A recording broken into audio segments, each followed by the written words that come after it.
So brain games, I think this can stretch a lot of different things. It can be Sudoku, it can be crossword puzzles, it can be more of the commercial products that are out there that I'll touch into. You want to do cognitively stimulating activities, clearly it seems like brain games would be beneficial. However, what the research seems to consistently show is that brain games tend to do one thing, and that's brain games help you get better at brain games. They don't necessarily train you. And while that's great, I think everyone likes to feel more competent in anything they've done.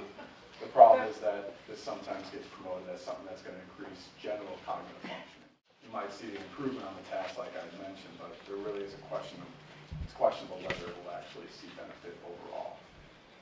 But I don't want to just totally put a kibosh to brain games. I think there's costs and benefits to both that I think are really worth talking about. Really, to not have adverse effects, that seems to be a pretty big deal and worth mentioning here. Also, like I mentioned, most people like to feel confident in something.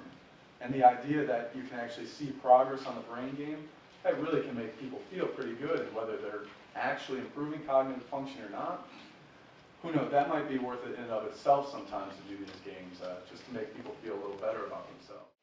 So the fact that you can actually maybe see that you are making progress, even if it's questionable what that progress means or not, that can really be a nice thing for someone. And in the end, they also seem to be potentially fun and enjoyable. There are some costs, and I think I use the word cost because there's often a very literal cost with these, and I just think that's really important to note. And lastly, I would say probably the biggest concern for these is that anyone would start to take this as, okay, I'll do the brain games instead of doing this. It should not replace anything else, such as exercising and socializing. I think that's really the take-home point of brain games.